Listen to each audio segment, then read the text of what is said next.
Hello, welcome to my Ask Me Anything, where I'm here to help you do that last minute revision before your A-level exam this afternoon. So, if you're watching and you have a question, something that you would like to cover, something that you are unsure about before your exam tomorrow, please post your question into the chat and I will help you to answer it.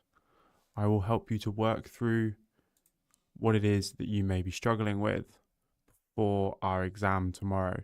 So post your answer into the chat if you are struggling with anything, if you've got a question, and I will help you.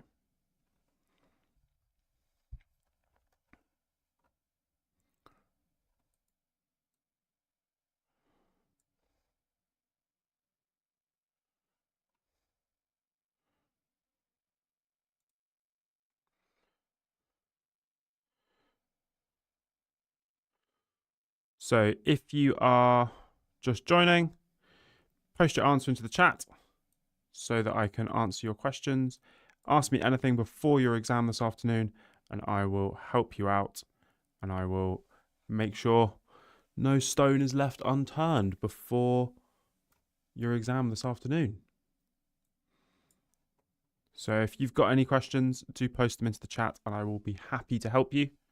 Let's have a little check on TikTok and see if anyone is on TikTok as well. Hello there, something. Hello, Eddie, as well.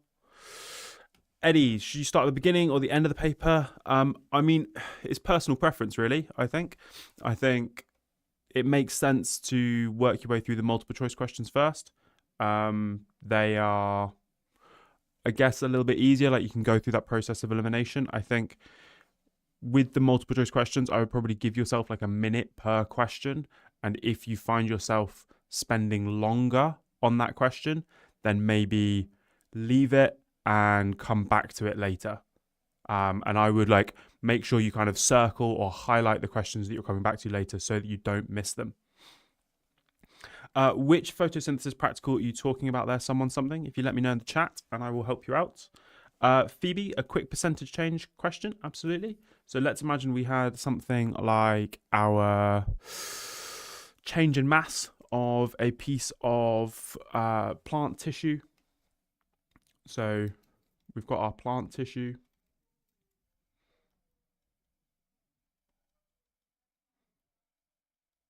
And we measure our starting mass as something like, I don't know, 5 grams. And then our final mass, we measure, it increases up to 5.7 grams.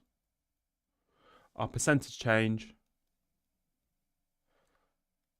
is our change, our difference. So our final minus our starting mass, 5.7 minus 5, divided by our original mass, 5 multiplied by 100. Don't know why I've drawn a little asterisk there. Multiply that by 100, and then we'll plug that into our calculator, work out our difference. 5.7 minus 5 over 5, we get 14%. Okay there, Phoebe? Now, you might get some instances where the final mass is greater as well, in which case you might get a percentage change that's kind of more than 100. But it's our difference there divided by the original value. The important thing is to make sure we're always dividing by the original value. Any other questions on the chat? Any other questions ready for your paper one this afternoon? Do let me know. Let me know your thoughts.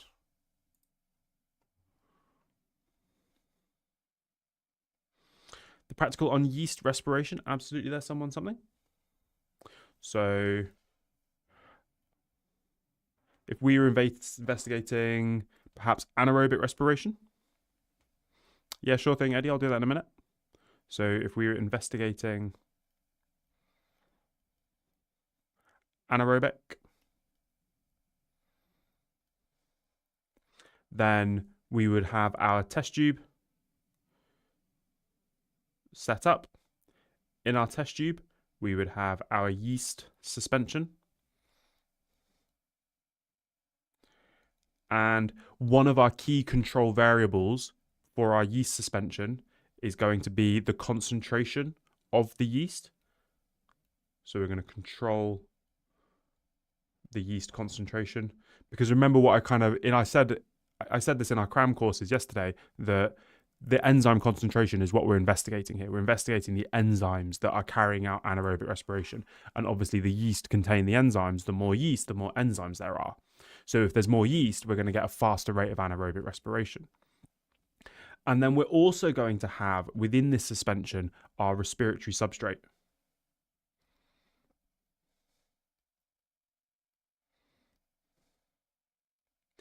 And what we want to do is we want to investigate the rate of anaerobic respiration. Well, the good thing about anaerobic respiration is it produces carbon dioxide. So on top of this yeast suspension, I'm going to add a thin layer of paraffin oil. And this stops the oxygen entering the yeast suspension. And then we are going to set up with our bung there. And that is then going to go to our gas syringe. And that gas syringe is going to collect the carbon dioxide. And that's where our volume of carbon dioxide will be. Measured. And then we could change various different things. We could investigate the respiratory substrate. So we could put some lipids in there. We could put some glucose. We could put some disaccharides perhaps, and investigate how the rate of respiration varies if we have a disaccharide versus a monosaccharide. Obviously, the disaccharide, the rate will be slower because the disaccharide has to be metabolized before it can be broken down, before it can be converted into glucose to then be oxidized in the anaerobic respiration.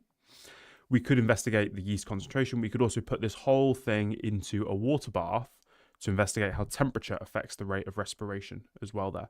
So it's thinking about like all the different variables that affect enzyme rate of reaction, because that is what we're investigating here. It's the enzymes involved in anaerobic respiration.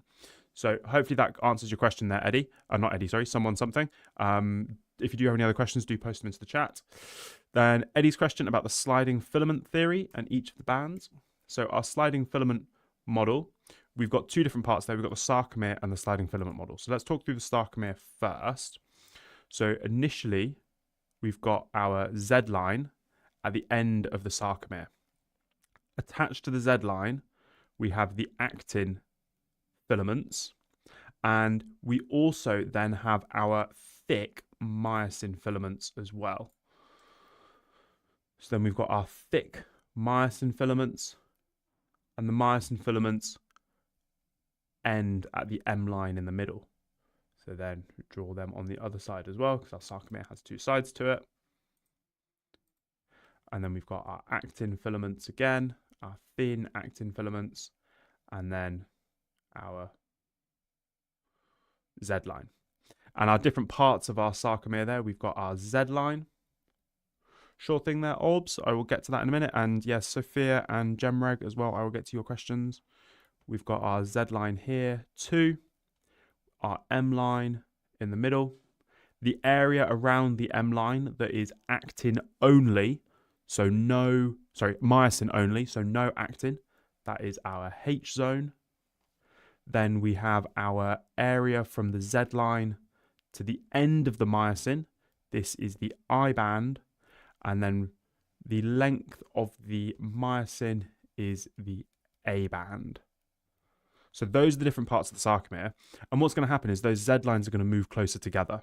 And imagine it like a sort of crumpled tube carriage or train carriage. If those Z lines move closer together, these actin filaments are going to move in that direction. If they're moving in that direction and the M line stays stationary, well, the H zone gets smaller. So the H zone gets smaller. The Z lines get closer. The I band Well, if this is moving in this direction, this gap between the Z line and the end of the myosin is going to get smaller. So the I band gets smaller. And then finally the A band, well, the A band is the length of the myosin, and the myosin isn't changing shape. So the A band stays the same. And then your second part to your question there, Eddie, about the sliding filament model. Well, our sliding filament model, if we have our myosin has this kind of head, this globular head on it. And we have our actin filament. And initially, on the actin filament, we have those two proteins, troponin and tropomyosin. Let's go for a green. The troponin and the tropomyosin. The calcium will bind to the troponin. That will then cause a conformational change, which will move the troponin and the tropomyosin. That exposes the actin-myosin binding site, which means that the myosin can now bind to the actin. When the myosin binds to the actin, we have our cross bridge there. The myosin binds to the actin. Currently, it has ADP bound to it. That ADP is going to be released. And when the ADP is released, that myosin head is going to move forwards. And this is our power stroke, when that myosin head moves forwards like so, and it's moved the actin filament. Draw my diagram a little bit weirdly there. I've kind of drawn it as a mirror image, but it moves the actin filament. Then ATP is going to come and bind. When the ATP binds, that cross bridge breaks. The myosin is released from the actin, and now the ATP is hydrolyzed to ADP. And when it's hydrolyzed to the ADP, that myosin head is reset to its original position. So the myosin head then recocks to that original position.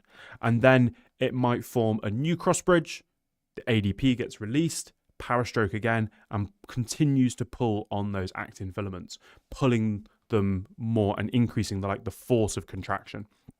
And there's loads and loads of myosin heads all the way along the myosin filaments. There's loads of possible binding sites all the way along the actin filaments, and that increases the length of contraction, but also the force of contraction as well. Okay. What was our next question then? So Gemreg asked about tissue fluid. Absolutely there, Gemreg. So our tissue fluid, if we have our capillary here, if we've got our capillary, we have our arterial end and our venial end, and we have some cells around our capillaries. Hello there, Narika. Joined us for some A-level biology, have you? We've got some cells around our capillaries. Inside our capillary, we have our blood plasma. And the blood plasma contains some glucose, some amino acids, and the water. And at the arterial end, we have high hydrostatic pressure because of the contraction of the heart. That is going to force the plasma and the dissolved substances out of the blood. What remains in the blood is our red blood cells. Red blood cells remain. And we also have our kind of plasma proteins. So we've also got those plasma proteins in the blood. Now, the effect of these red blood cells and these plasma proteins remaining in the blood is this is going to decrease that water potential. And if it decreases the water potential, well, that means that at the venial end, the oncotic pressure, so this is our oncotic pressure, is decreasing. Sorry, not decreasing. The oncotic pressure decreases because of this difference in water potential. So oncotic, no, sorry, I'm getting it the other way around. Aren't I? The oncotic pressure is in the tissue fluid. It's the tissue fluid that is creating the oncotic pressure because it has the greater water because it has the greater water potential. So then we've got greater oncotic pressure in the tissue fluid, and so the plasma now returns to the capillary at the venial end. We also have our lymphatic system, our system of lymph vessels that run through the tissue as well, and some of that tissue fluid drains into the lymph. The lymph also has the white blood cells within it. It has some antibodies within it as well. Only thing to add when it comes to tissue fluid is just the plasma that's returning. This is also going to contain waste products such as carbon dioxide and urea, and that's then going to go on to the kidney, and the urea is then going to be excreted through the kidney. Okay, so there we go, little overview of tissue fluid. If you've got any other questions about tissue fluid, do post them into the chat. Good to see so many people here, which is lovely. Let's continue on from tissue fluid. Our next question comes from Sophia. The key info for gas exchange in insects. Absolutely there, Sophia. So insects, their gas exchange system is spread throughout their entire body.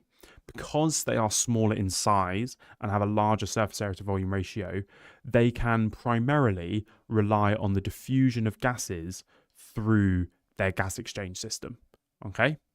Now, the gas exchange system follows this sequence. We start with our spiracles.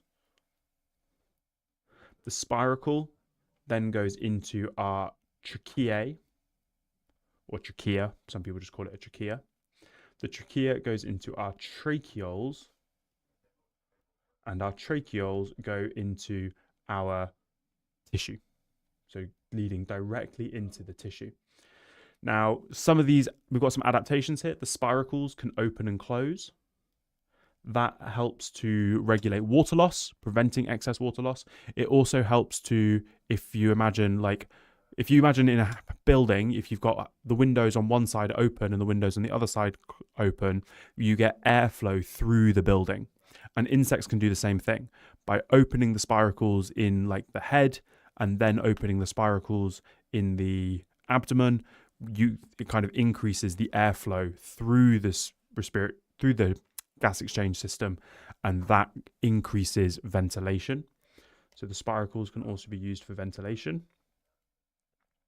The tracheae, this is lined with chitin to keep the airways open. The tracheoles contain fluid at the ends, and the gases dissolve in that fluid, and that increases the rate of diffusion in that fluid. And then the oxygen diffuses directly into the cells in the tissue. So one of the big differences between gas exchange in insects and gas exchange in mammals or fish is that the circulatory system in insects doesn't transport the oxygen. The oxygen diffuses directly into the tissues. The circulatory system in insects is about transporting things like glucose, things like hormones, and waste products as well. As well as this, we also have additional forms of ventilation. We've got things like abdominal pumping. So insects that are particularly active, the ones that are flying, they've got higher rates of respiration, so they've got a higher demand for oxygen, and so they are going to carry out abdominal pumping, which means they are ventilating their gas exchange system. This increases concentration gradients. It replaces this old stale air with nice, fresh, oxygen-rich air instead. Okay, so there we go, our little overview of our insect gas exchange system for you there, Sophia. If you've got any other questions, do post them into the chat. Our next question comes from Orbs for the secondary messenger model. So our secondary messenger model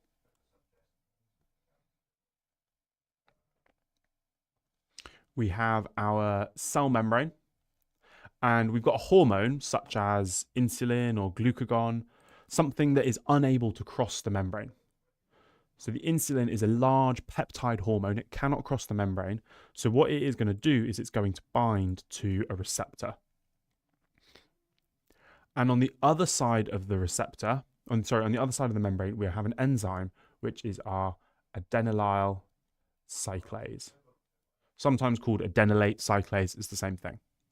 Now, the adenylyl cyclase is going to convert ATP into cyclic AMP. And the cyclic AMP, this is the secondary messenger. So this is the secondary messenger. And then the cyclic AMP is going to go on to activate the kinase enzymes. And those kinase enzymes, they phosphorylate things. And phosphorylation activates stuff. So the kinases are going to go on to then activate other enzymes. They might activate transcription factors, a whole range of different things. It depends on the original primary messenger, the original first messenger. So in the case of insulin, it would be activating enzymes involved in glycogenesis. So it activates other enzymes. Now this activation of the kinases, this is a cascade, which means that more of those kinase enzymes will be activated. And this helps to amplify the signal. One primary messenger can activate lots and lots of the final enzymes because of this cascade. Okay, and that's our secondary messenger model. Now, in your exam, you might get presented with different versions of this, where you might be told about a different secondary messenger, something like P53 or PIP or whatever. It might activate different things in the cascade. It might activate different things in the enzyme. It might activate different enzymes at the end, but it's all following the same process. The primary messenger can't cross the membrane, so activates an enzyme on the other side of the membrane. That enzyme activates or creates the secondary messenger, and the secondary messenger then activates a pathway inside the cell. Okay, our next question then was from Nimra. Please could you just explain how you would make up 10 centimeters cubed of each series dilution when you have to take 1 centimeters cubed from the previous dilution? Yeah, absolutely there, Nimra. So this is our serial dilution. So if we have our stock solution, and let's imagine our stock solution is a concentration of 1%. Our first dilution, let's make a 1 in 10. So our first dilution, we're going to make 0.1%. In order to do that, I need to take 1 part stock. So I'm going to have 1 centimeter cubed of my stock solution. And then I'm going to dilute it by a factor of 10. So I'm going to add 9 parts of distilled water. And then I can repeat that for as many times as I need. So let's imagine I want to get to a 1 in 1,000 dilution. The 1 in 1,000, if this is 1 in 10, then we would have 1 in 100.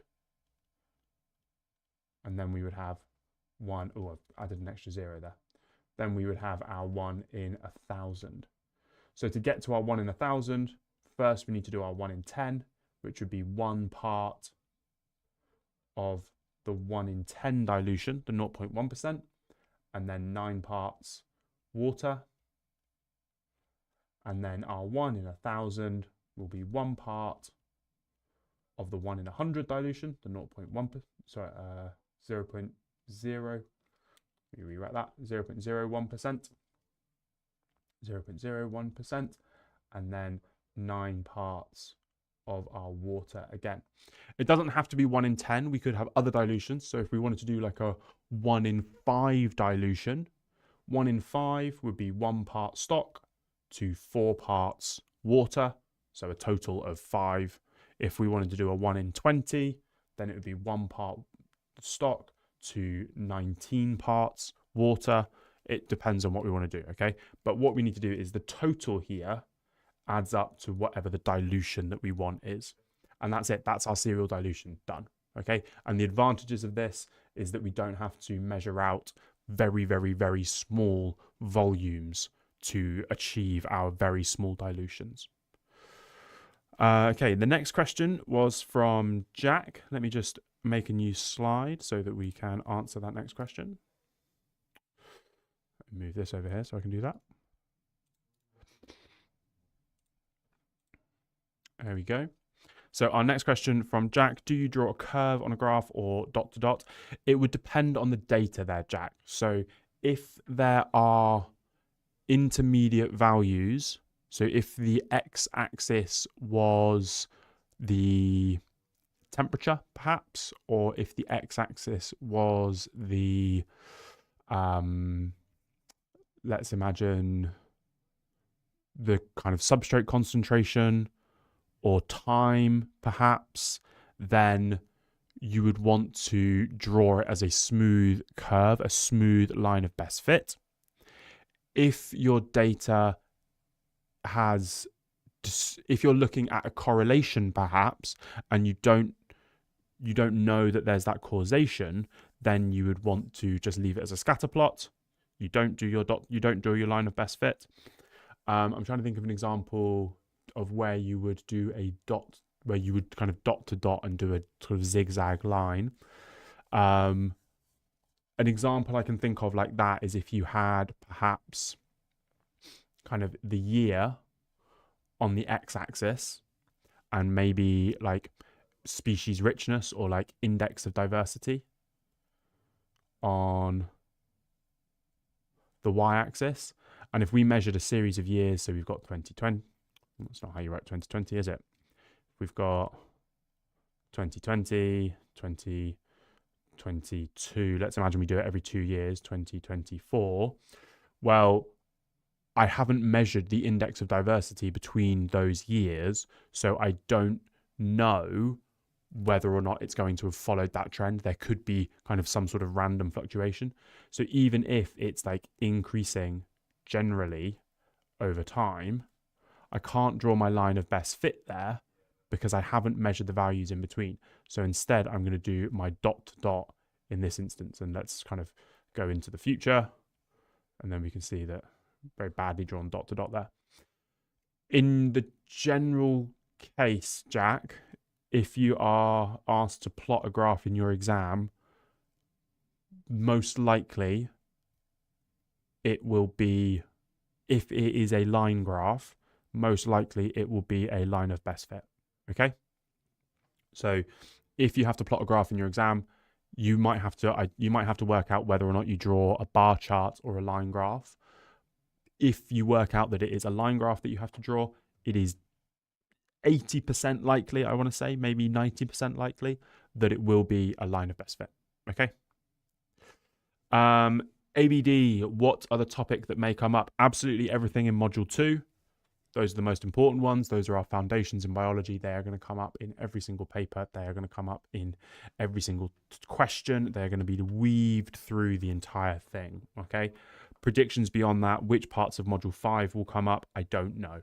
Okay. And I'm not going to make those predictions because I don't want to say anything and then you guys go away and kind of you sit down and do your paper this afternoon and suddenly go, Joe said this wasn't going to come up. 80, we did the sliding filament model just a moment ago. So if you rewind a little bit, you will see me going through the sliding filament model again. If you've got any other questions about it, then do post them into the chat. Phoebe, how could go through how insulin is secreted from the beta cell? Absolutely. So let's do insulin secretion.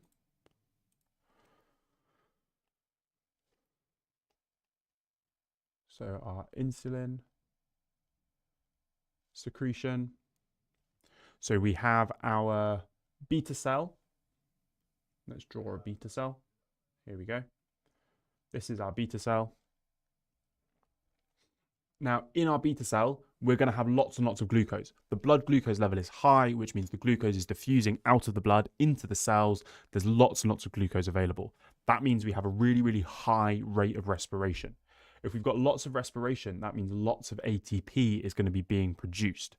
This ATP, what it's going to do is it's going to stop our potassium channels from operating. I don't actually know how. I actually don't know the mechanism for this. I don't know how the ATP stops the potassium channels. That's something I should go and look up. But it stops the potassium channels. What happens then is our potassium is going to build up inside the cell. We no longer get any efflux of the potassium. So let's go through our sequence of events. We've got an increase in ATP. That means we stop the potassium channels. By stopping the potassium channels, we then get no efflux. Because the potassium is building up inside the cell, this is causing the cell to depolarize. It's building up the positive charge inside the cell. So the cell depolarizes. And when the cell depolarizes, this then opens our calcium channels. So a little bit like synaptic transmission, we also have some voltage-gated calcium channels here.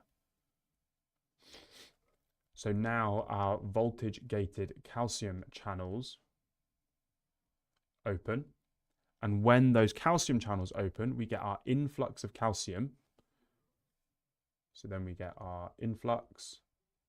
And what does influx of calcium cause within a cell? Well, it's exactly the same as the synapse. This causes exocytosis. So this causes exocytosis. And then the exocytosis, we have vesicles within the cell. These vesicles contain the insulin, and so they are going to be exocytosed, and we get the exocytosis of the insulin. And there we go. That is how the insulin is released from the cell. Okay. Something. Yeah, respiration, highly likely to come up. Animal responses, highly likely to come up. Could be plant responses. Could be photosynthesis. I mean, there's no way of predicting. Anyone that says they can predict what is coming up is a snake charmer, and they are lying to you, because you can't predict in any way, particularly at A level. GCSE, because there's fewer topics, you can there's a vague pattern-ish, very, very vague. A level, there's just so much. And sometimes you might get an entire paper that is completely focused on plants, and there's nothing to do with animals at all. And you're like, what are you doing, OCR? But sometimes you could have something that's very, very varied. Nimra, how does pressure change in the heart bring about the valve closure? Good question. Let's have a look at the cardiac cycle in order to talk through that. So if I was to draw a graph of our cardiac cycle. So our cardiac cycle, we have our pressure on the y-axis, and we're going to have time on the x-axis. I've now got to try and draw 3 lines and try and draw them as accurately as I can. So we're going to have our first line, which is our atrial pressure, like so. Then we're going to have our second line, which is our ventricular pressure. And we can see that we're going to get an increase. Ooh. That's not too bad. That's pretty good. Yes, we can go through PQRS as well. And then we also have our aortic pressure.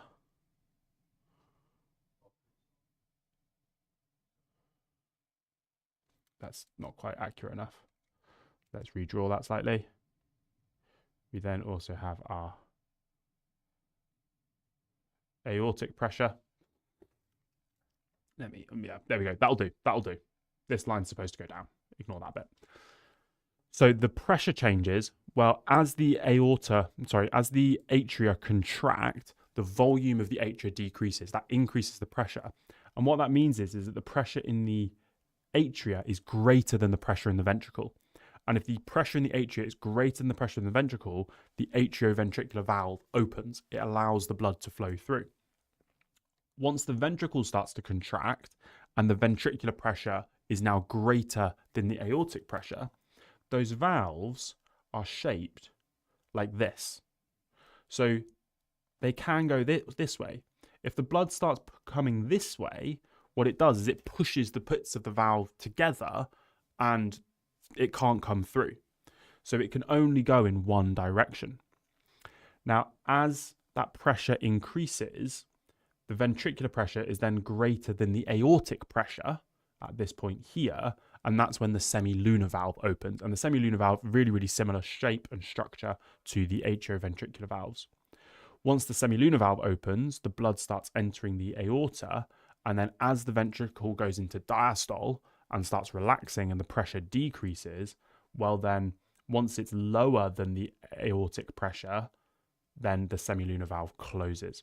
So it's all to do with those pressure gradients there, Nimra. Okay.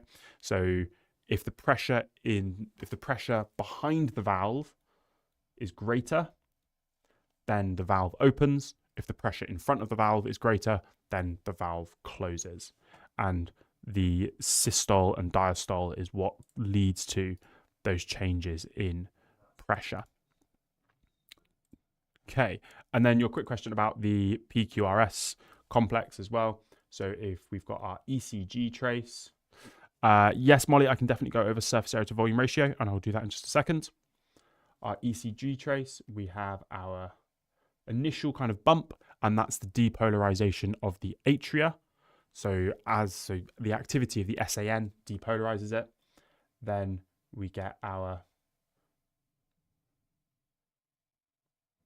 QRS complex, and that is our depolarization of our ventricle, so the activity of the AVN, and then we get our T wave, and that is our repolarization, and that corresponds with the diastole of the heart.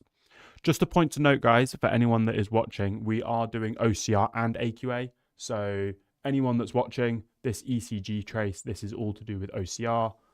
Insulin secretion, this is OCR only as well. So if you're looking at that and you're thinking, what on earth are you talking about? I have no idea. I've never even heard of that. And you do AQA, that's absolutely fine. Do not worry. All right.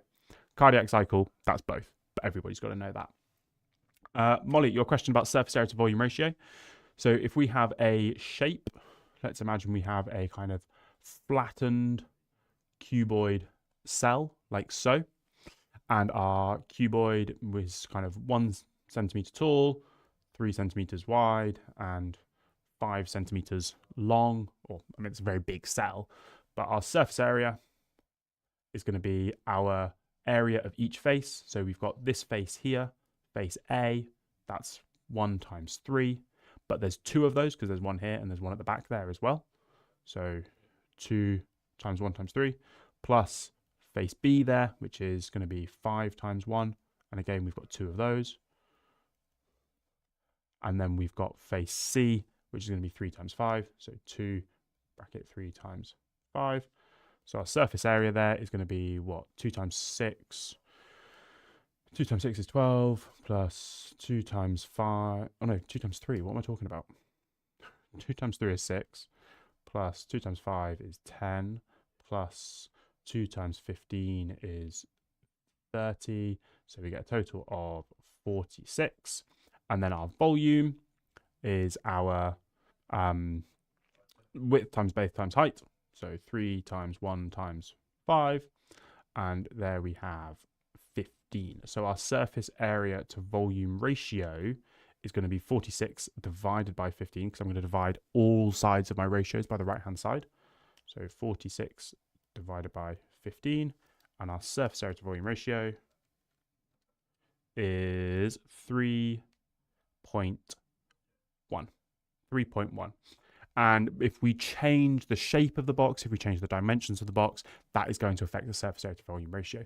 So if I make the box flatter and wider, keeping the same volume but increase the surface area, that increases the surface area to volume ratio. If I make the box larger as a whole, if I increase all of the dimensions, well, the surface area increases and the volume increases. But as the size increases, the surface area to volume ratio decreases. The other thing you need to know about as well is calculating surface area to volume ratio of cylinders and spheres as well. You will be given the equations for volume and surface area of each of those as well, though. Okay, so just exactly the same process, but for spheres and cylinders. Nimra, could you please answer where ADH is removed from the blood and what happens to the ADH molecule? What do you mean by removed from the blood there, Nimra? What do you mean by removed from the blood? Do you mean like where it has an effect, or I'm not entirely sure what you mean.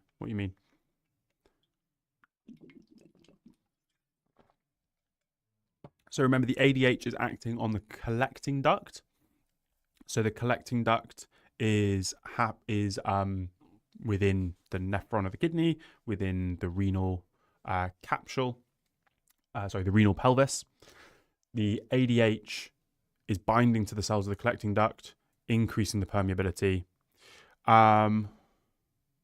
So removed from the blood, ADH is a peptide hormone. So it's made of protein.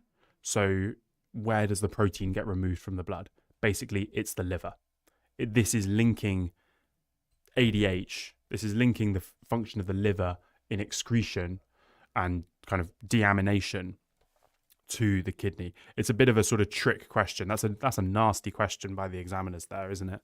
Because what they're trying to do is they're trying to confuse you, and by talking about ADH, getting you thinking about the kidney, but actually the question is about the liver, because it's about how is it removed from the blood, and it's the deamination of the ADH, or the kind of breaking down of the ADH, and then the amino acids being deaminated. No, you don't need to mention the ornithine cycle. That's been removed from the spec. Okay, Nimra? And then your other question about the glomerulus and the Bowman's capsule. So our glomerulus, we have our afferent arteriole coming into our glomerulus. Our glomerulus is our big knot of capillaries. And then we have our efferent arteriole coming out of the glomerulus. And the afferent arteriole is wider. The efferent is narrower. And because of that, the afferent arteriole this increases the pressure. So if you imagine you put your finger on the end of a hose and decrease the diameter of the hose, the pressure gets much, much greater, doesn't it? So this increases the pressure in the glomerulus. I'm going to write that somewhere different so it's not in the way. And then the Bowman's capsule, surrounding the glomerulus, we have the basement membrane. And the basement membrane is our kind of permeable membrane. It has those fenestrations, the gaps that allows substances to pass through. And then surrounding the basement membrane, we have the Bowman's capsule. And the Bowman's capsule is where we have our podocytes. And those podocytes have the little kind of feet looking things that wrap around the basement membrane. They've got gaps between them that allows the filtrate to move into the nephron, into the tubules, and kind of doesn't impede the flow there. Only for biology. I wouldn't dare try and touch A-level chemistry there, Mir. Please should you go through pregnancy tests? Yes, Phoebe. So, pregnancy tests. Now, I'm going to go through pregnancy tests from an OCR point of view. For any AQA that are listening, AQA, you need to know more detail in terms of the ELISA test. So if there is anyone from AQA listening and wants me to go into more detail for ELISA tests, I can do that. But right now, I'm just going to go through a kind of OCR version. So our pregnancy test, we have our test strip. And our test strip, we have two different parts. So in our first part of our test strip, we've got some free antibodies. And what we're going to do is we're going to add the urine to the test strip. And the urine will contain a hormone. And the free antibodies in the first window will bind to that hormone. And when they bind to that hormone, they are then going to diffuse and move through the test strip. So they're going to continue to move. In our next window, we have immobilized antibodies. So then we have immobilized antibodies. And these immobilized ones, like immobilized enzymes, linking into module 6, don't want to cause the panic, are immobilized enzymes. They are complementary to this antibody, this hormone antibody complex. So what's now going to happen is the immobilized antibodies will bind to this complex. All right, so let me draw it the other way around. they're going to bind to the complex like this. Any of the free antibodies that don't have any hormone bound, well, they are not going to bind to the immobilized antibodies, and they are going to continue to our final window, which is our control window. So how do we know that this has had an effect? Well, that immobilized antibody has a kind of marker on it or a dye. Sorry, the free antibody has a marker on it or a dye.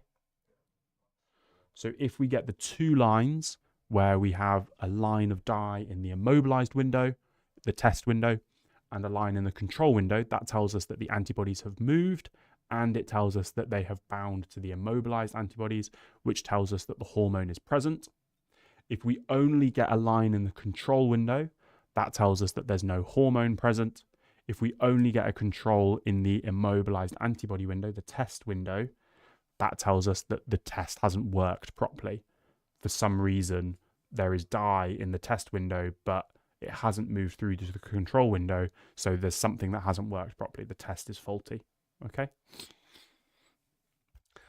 No, we don't need to know the ornithine cycle there, Bilal.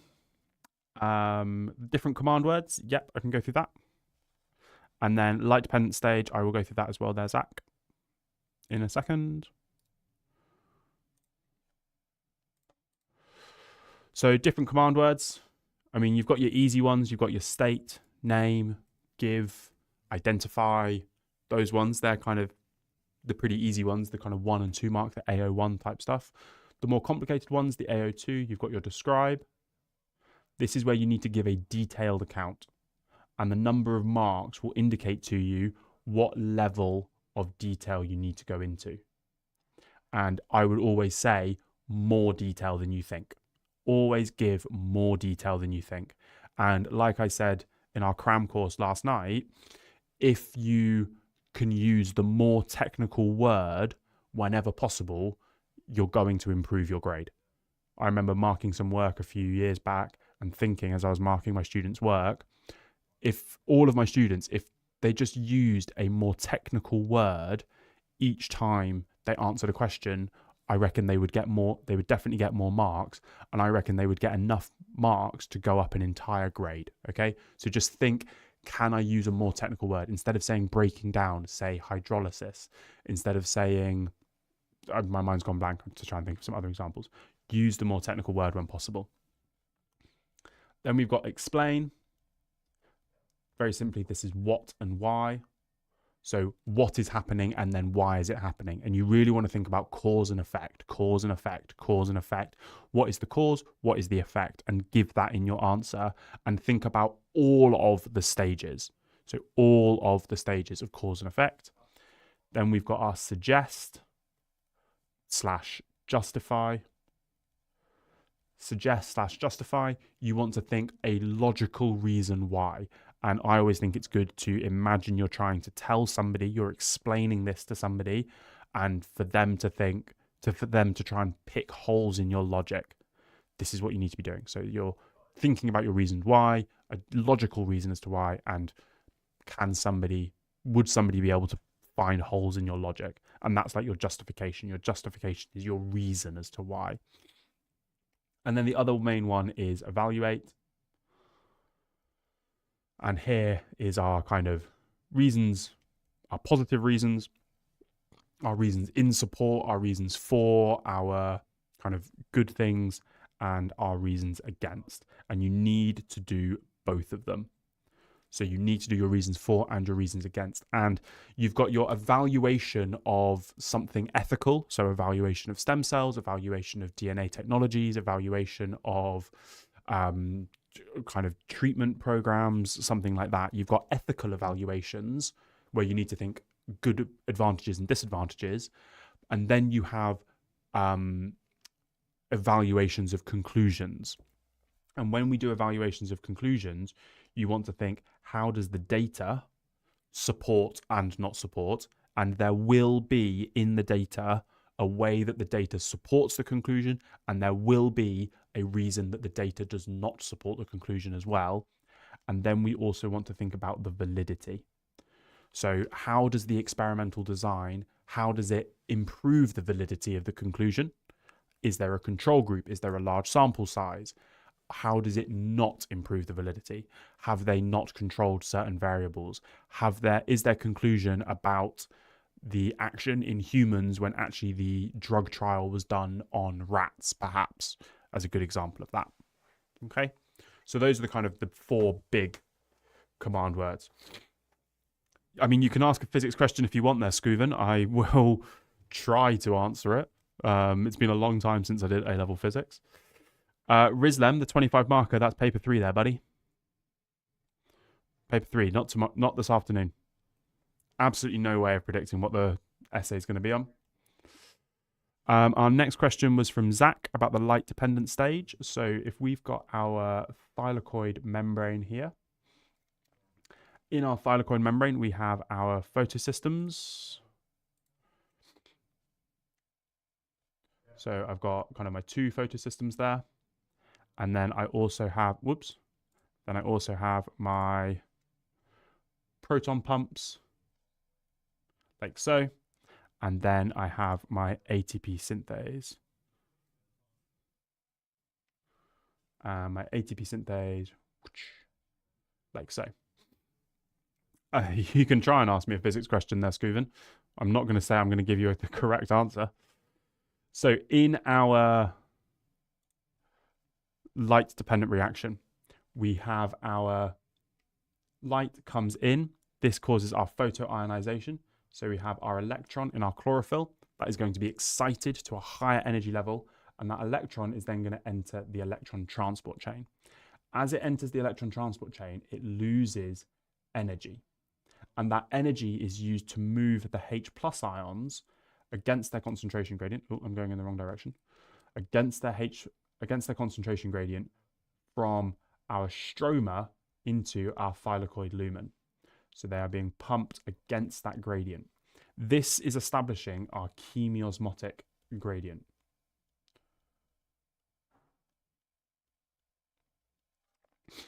Then we also have photosystem 1 here, and again, more light is going to excite the electrons, again to a higher energy level, and that's then going to go to our next electron carrier, and we're going to get more H+ being moved through there. I'll get to your question in a second there, Aksh, as well. Do not worry.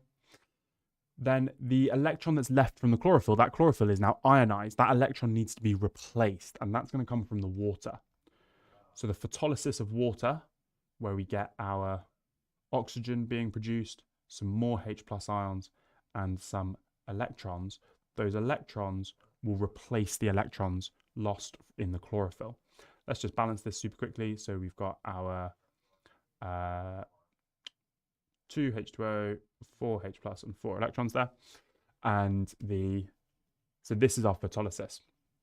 Now, because we've established that chemiosmotic gradient, the H+ is then going to move through down the concentration gradient, through the ATP synthase, and that's going to kind of power the ATP synthase and enable the production of ADP and inorganic phosphate into our ATP.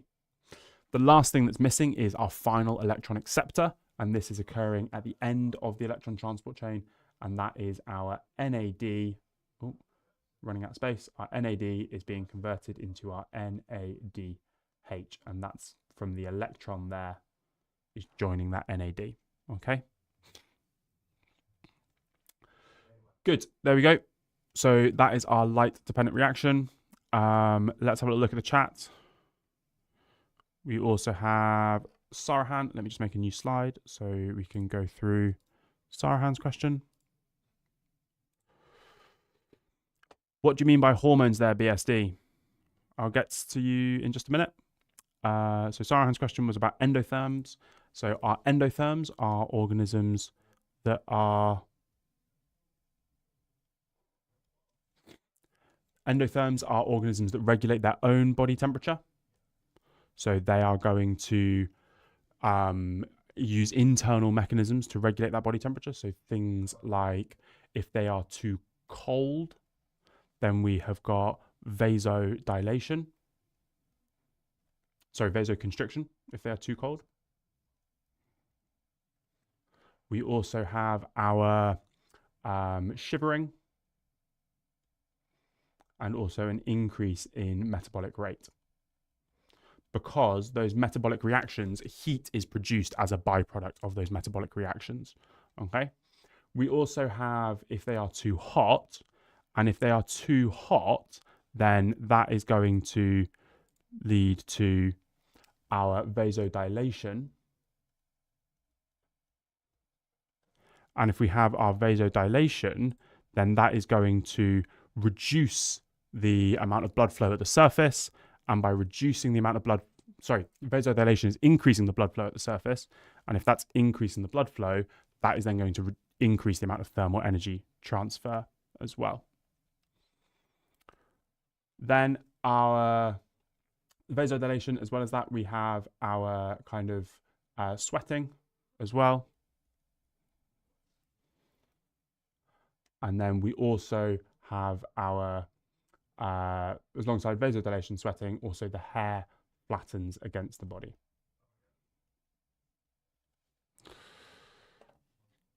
Good. Okay, so taking a look, our next question was from Akash about the sodium-potassium pump. Sodium-potassium pump, super, super simple. If we've got our membrane and our sodium-potassium pump, we have active transport of sodium is going out of the cell. And we've got 3 sodiums moving out of the cell. And then we have our potassium is moving into the cell. And that's 2 potassium moving into the cell. And because we've got that difference in the movement of the positive charges, 3 out and 2 in, we're going to get a buildup of positive charge outside compared to inside. And so we get our electrochemical gradient as well there. Okay. Next question. Transport of carbon dioxide in the blood there for Phoebe. So our transport of the carbon dioxide. So carbon dioxide is transported in 3 main ways. The carbonic anhydrase. And hydrase is going to produce carbonic acid.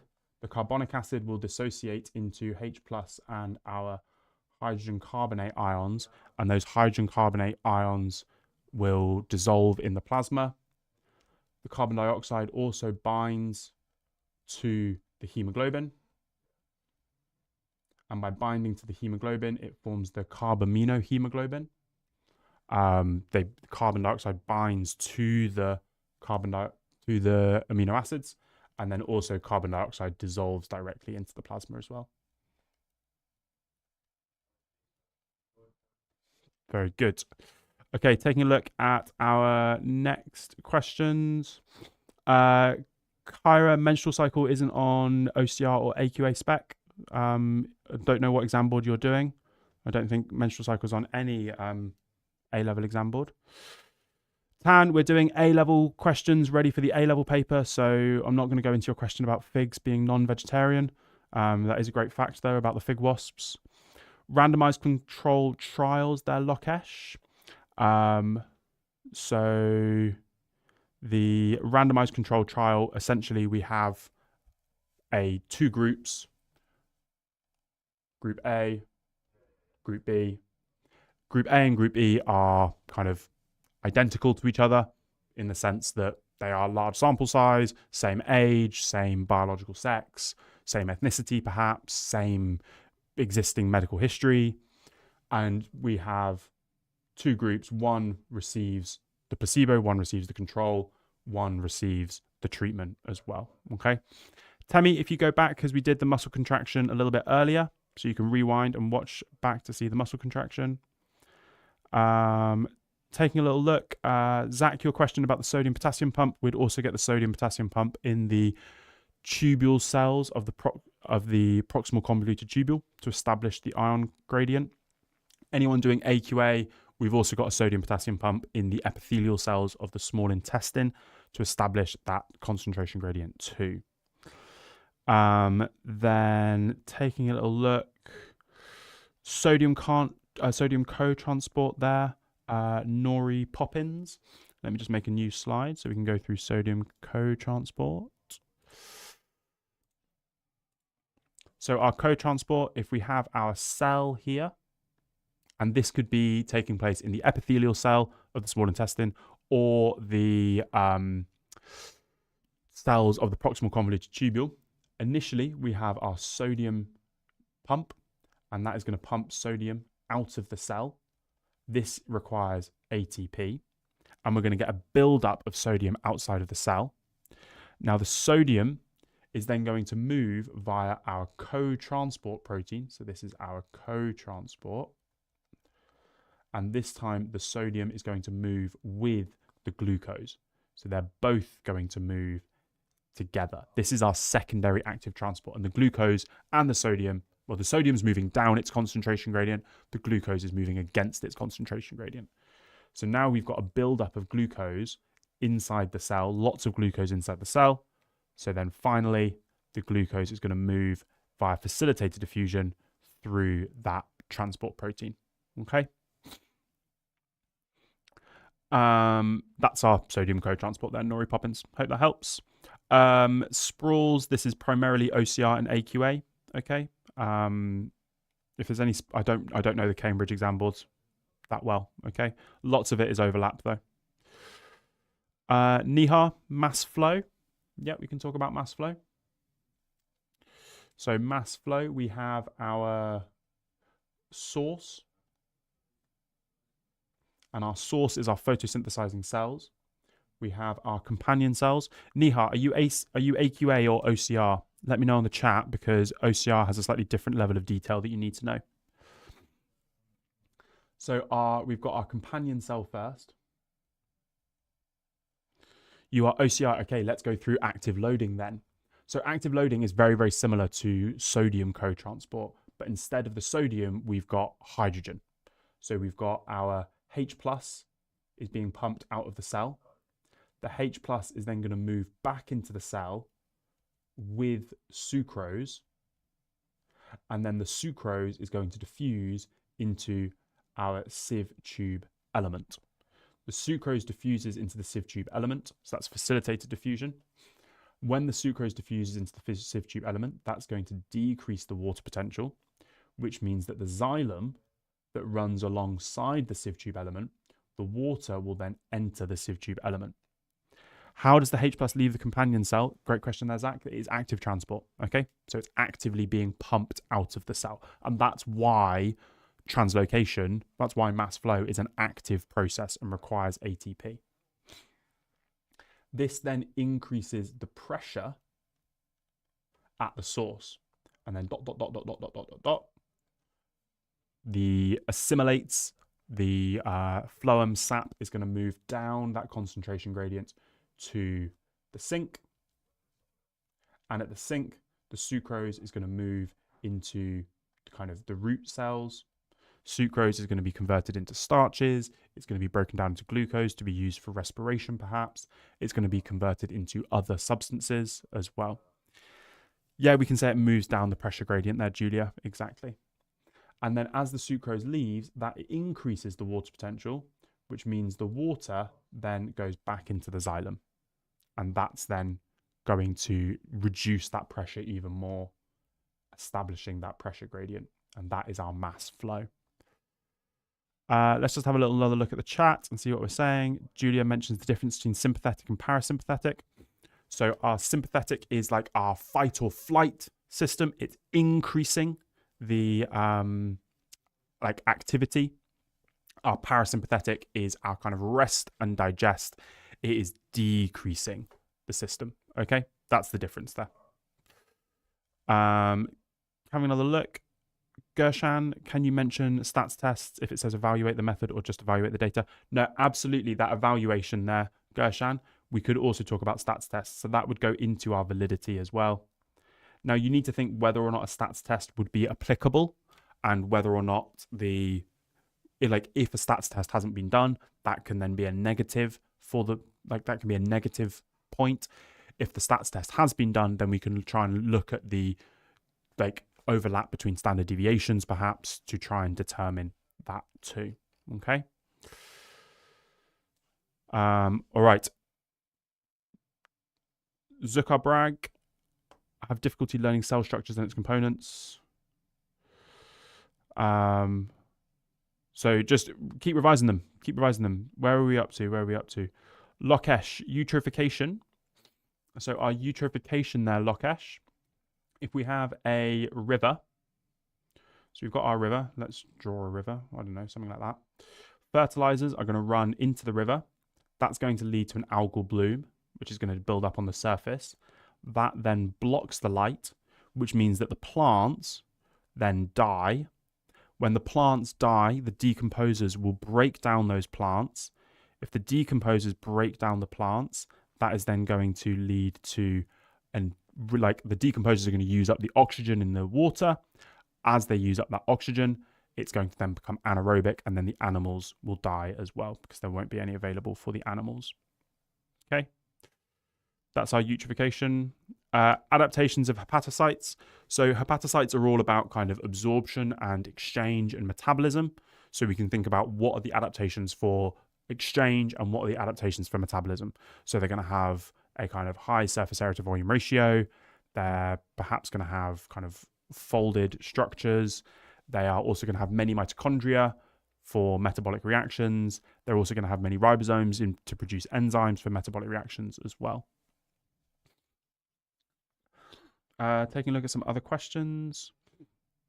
So drawing a tangent to find the rate of a reaction there, Maya. If we have a graph, it's going to be tricky for me to draw here. And we've got a curve. And let's imagine we have a point here, and it says this is 20 seconds. And it says calculate the rate at 20 seconds. Well, I'm going to draw my tangent at 20 seconds. I'm going to draw my tangent as large as possible. I'm going to extend it all the way to my axes there. And then my change in my y, so let's imagine it goes from 10 to 50. And then my change in my x, so let's imagine that is 30 seconds. My rate is going to be my change in y, 50 minus 10, over my change in x, 30 to 0. And that would be my rate, okay? Laura, the sink is somewhere the non-photosynthesizing tissue. So somewhere like the roots, perhaps. Where are we up to? Zach, so in terms of lines for graphs, if you have to draw a line graph, you might have to identify whether or not you need to draw a line graph or a bar chart. If you draw a line graph, you are 80 to 90% going to have to draw a line of best fit, okay? I kind of talked about it earlier, so rewind a little bit and you'll see me talk about it earlier as well. So the loop of Henle there, Akash, the loop of Henle is there to kind of decrease the water potential of the medulla, and by decreasing the water potential of the medulla, that is going to increase the water reabsorption, and the countercurrent multiplier of the loop of Henle is how it enables the water potential to be reduced so low. Okay. All right, guys. I think I'll just take one final question from, looks like Julia is the final question there. Can you go over insulin secretion, like how the vesicles are released? We did that earlier there, Julia. So if you rewind, we did that earlier going through the insulin secretion. Okay. Thank you so much, guys. I wish you the best of luck for your exams. It's been an absolute pleasure having you here. And I will see you for paper 2. So if you haven't signed up for the cram courses for paper 2, make sure you click the link in my bio. Click the link in my bio to get signed up for paper 2 cram courses if you weren't there last night, and I will see you there. Okay. Good luck this afternoon. Absolutely smash it. You're going to do great. Well done, team. Well done.